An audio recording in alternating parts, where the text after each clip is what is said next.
안녕하세요. 건강 365의 안정원입니다. 우리가 먹는 음식은 위장에서 소화되지만 약은 콩팥, 즉 신장에서 소화된다는 사실 알고 계셨나요? 질환의 치료를 위해서 또 건강을 위해서 복용하는 약이 신장 건강을 해칠 수도 있다고 합니다. 때문에 평소 약물을 오남용하지 않고 성분이 불분명한 약은 피하는 게 좋은데요.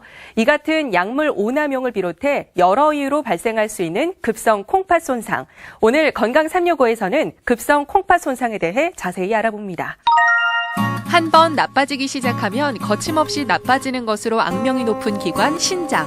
신장 질환은 초기에 특별한 증상이 없어 침묵의 살인자라고도 불리는데요.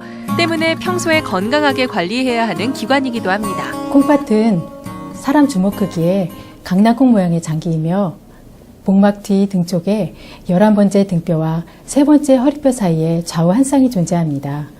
콩팥은 몸속의 노폐물은 물론이고 약물 및 독소 그리고 수분 제거를 해줍니다.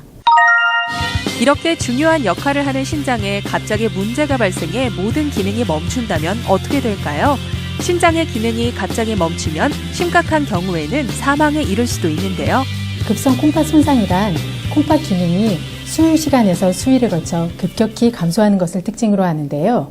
요로폐쇄나 체액량 감소, 사구체 신염이나 신독성 물질 등 여러 원인에 의한 광범위한 임상증후군입니다.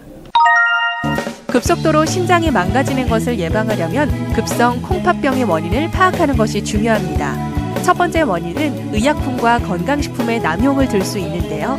어떤 약들은 콩팥에 매우 해롭습니다. 콩팥 기능을 수치로 나타낸 사구체 여과율은 성별, 나이, 기저질환 등에 따라 사람마다 다르게 되는데요. 그 기능에 맞지 않는 무분별한 약제의 오남용은 콩팥에 해롭습니다.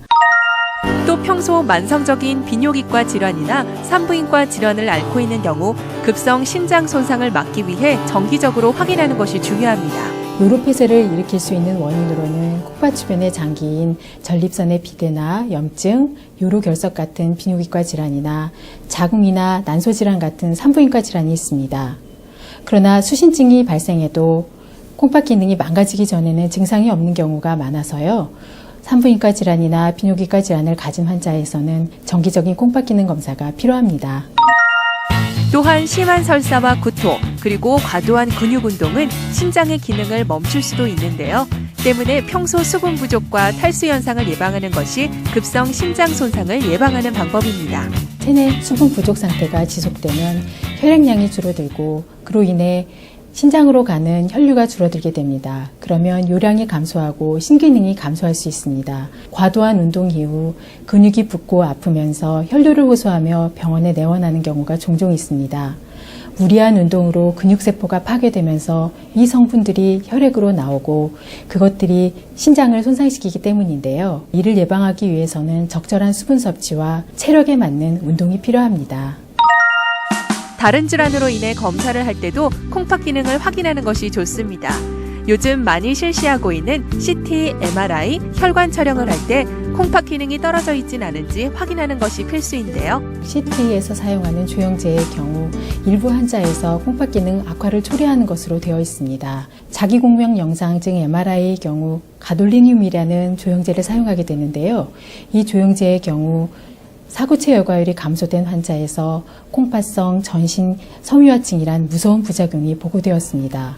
그러므로 CT, MRI나 혈관 조형 촬영을 하기 전에는 콩팥 기능 검사를 시행할 필요가 있고요. 건강한 삶을 위해 꼭 예방해야 하는 급성 신장 손상. 신장의 경우 처음에 나빠지면 70%까지 손상이 와도 별다른 증상이 없는 것이 특징인데요. 30%의 기능만 남게 되면 몸이 붓고 숨이 차고 빈혈이 생겨서 어지럽고 몸이 가려운 증상이 나타날 수 있습니다. 평소 이런 증상이 발생하지는 않는지 신장 건강에 대한 관심으로 급성 콩팥 손상 예방하세요.